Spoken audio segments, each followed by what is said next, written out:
આપણે દ્રાક્ષનું કટિંગ લાવ્યા છીએ અને આપણે એને લગાવી દઈએ છીએ. આ કટિંગ છે ને એ એક કટિંગ વાવ્યું હતું એમાંથી જ કટિંગ કર્યું, જ્યારે એમાં 2 જગ્યાએ જર્મિનેશન થઈ ગયું. એ લાંબુ કટિંગ હતું એટલા માટે આમાં આપણે જે 2 પાંદડા ફૂટી ગયા છે ને એ કાઢ્યા નથી.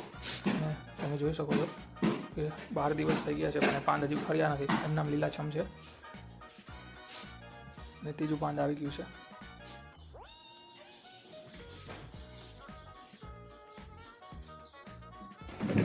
આજે 28મો દિવસ છે અને તમે જોઈ શકો છો પાછળનું પાન સુકાવા લાગ્યું છે. 3 પાંદ જ છે, વધારો ઘટાડો કાંઈ થતો નથી. અને 1 પાન ખરી ગયું છે, 2 પાંદ જ છે દ્રાક્ષમાં.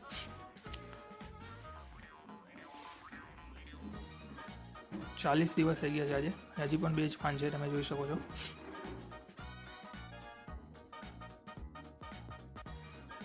ગ્રોથ બહુ ધીમી થશે કટિંગમાં, યાદ રાખજો તમે. પહેલાં છે ને એના મૂળ નખાઈ જશે, પછી